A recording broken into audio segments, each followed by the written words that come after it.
പശ്ചിമേഷ്യൻ രാജ്യങ്ങളിലെ വ്യോമപാത നിയന്ത്രണങ്ങളെ തുടർന്ന് തിരുവനന്തപുരം അന്താരാഷ്ട്ര വിമാനത്താവളത്തിൽ നിന്നുള്ള വിമാന സർവീസുകൾ ഇന്നും റദ്ദാക്കി. ഇന്നാകെ 30 സർവീസുകളാണ് റദ്ദാക്കിയത്. ഇതിൽ തിരുവനന്തപുരത്ത് നിന്ന് പുറപ്പെടേണ്ട 16 വിമാനങ്ങളും എത്തിച്ചേരേണ്ട 14 വിമാനങ്ങളും ഉൾപ്പെടുന്നു.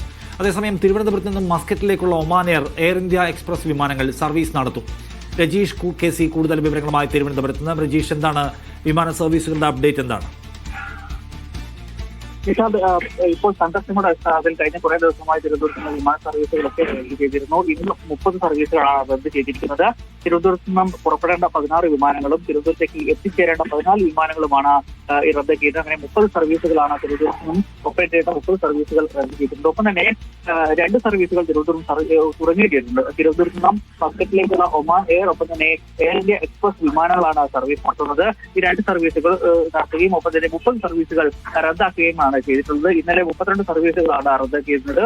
നാളെയും ഒരുപക്ഷെ ഇതേ സാഹചര്യം 30ഓളം സർവീസുകൾ റദ്ദ് ചെയ്യാൻ തന്നെയാണ് സാധ്യത എന്നാണ് നമുക്ക് മനസ്സിലാക്കാൻ കഴിയുന്നത്. യുദ്ധ പശ്ചാത്തലത്തിൽ ഇത്തരത്തിൽ മസ്കറ്റിലേക്ക് മാത്രമായിരിക്കും എയർ ഇന്ത്യ, ഒപ്പം തന്നെ ഒമാൻ എയർ എയർവേസ് എന്നിവ സർവീസ് നടത്തുക. മറ്റ് സർവീസുകളൊക്കെ തന്നെ റദ്ദ് ചെയ്യാൻ തന്നെയായിരിക്കും സാധ്യതയുള്ളത്.